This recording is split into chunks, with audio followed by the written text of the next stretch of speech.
বিকেলবেলা খুব মজা করে মামি ভাগ্নে মিলে আচার খেতে চলে আসলাম ছাদের মধ্যে। আর আচারটা বানিয়েছিল আমার আম্মু। তো এখানে ছোট বোনের মন তো খুবই খারাপ, সেই গাছ যেভাবেই হোক নিয়েই ছাড়বে। ছাদ থেকে নেমে আসার পর দেখলাম গরম গরম পিঠা, আর পিঠার সাথে ছিল মুরগির মাংস। পিঠা খেতে কিন্তু শীতের দিনে অনেক বেশি মজা লাগে। হ্যালো এভরিওয়ান, আসসালামু আলাইকুম। This is Nadia from my page Nadia's world. কেমন আছেন সবাই? আশা করি সবাই খুবই ভালো আছেন। আমরা আলহামদুলিল্লাহ অনেক ভালো আছি। কয়েকটা দিন ধরে মনটা এত বেশি খারাপ ছিল, মনটা কোনোভাবেই ভালো হচ্ছে না। কিন্তু সবচেয়ে বেশি ভালো লাগে ভালোবাসার মানুষেরা যখন বুঝে যে আমার মন খারাপ, আমি কষ্টে আছি বা দুঃখে আছি, ওইটা দেখে দূরে থাকতে পারে না। মানে আমার কাছে আসতেই হবে, আর আমার মন হচ্ছে ভালো করতেই হবে। তো মন ভালো না হয় কি পারে বলেন তো?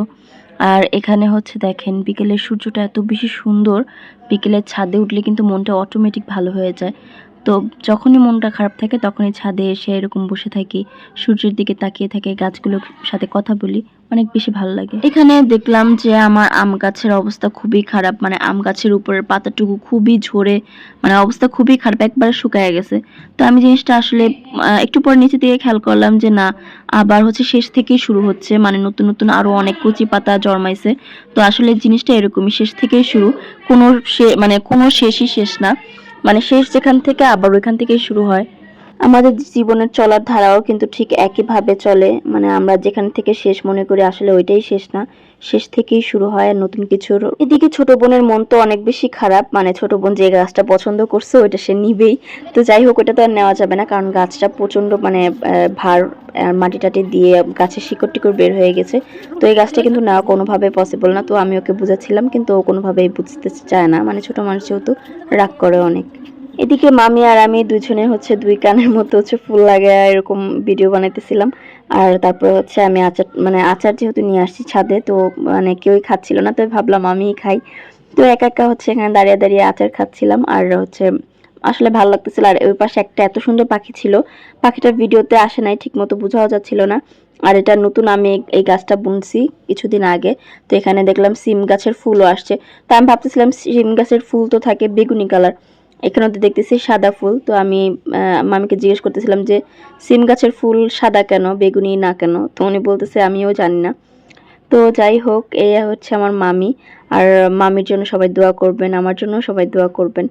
আর আমরা যেন সবসময় এরকম ভাবেই থাকতে পারি একসাথে।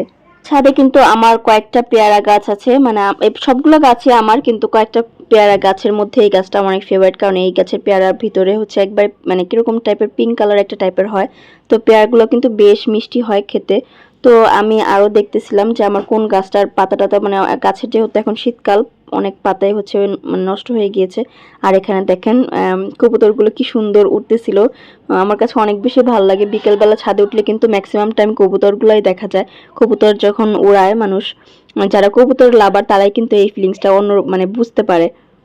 তো সবাই মিলে বিকেলে ছাদে আড্ডা টাড্ডা দেওয়ার পরে যে সন্ধ্যাবেলা বাসায় উঠলাম, তো দেখলাম যে আম্মু চিতই পিঠা রেডি করে রাখছে। আর চিতই পিঠা কিন্তু শীতের দিনের অনেক মজাদার খাবার, যারা ম্যাক্সিমাম টাইম ঘরে বানান তারা তো বুঝেনি চিতই পিঠার যে মানে মজাটা।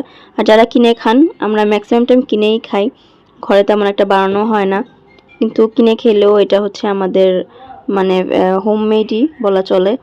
তো এই পিঠাগুলো কিন্তু অনেক বেশি মজা হয় খেতে, আর অনেক বেশি মচমচে হয়। সাথে ছিল মুরগির মাংস, মুরগির মাংস অলরেডি খাওয়া শেষ। তো আমার ভাগ্যে যতটুকু ছিল অতটুকুই দেখাচ্ছি আপনাদের। তো কেমন লাগলো আজকে আমার ভিডিওগুলো? তো ভালো লাগলে অবশ্যই লাইক কমেন্ট শেয়ার করবেন, আর আমাকে বেশি বেশি করে সাপোর্ট করবেন, ভালোবাসা দিবেন। নেক্সট ব্লগ দেখার জন্য ওয়েলকাম করছি।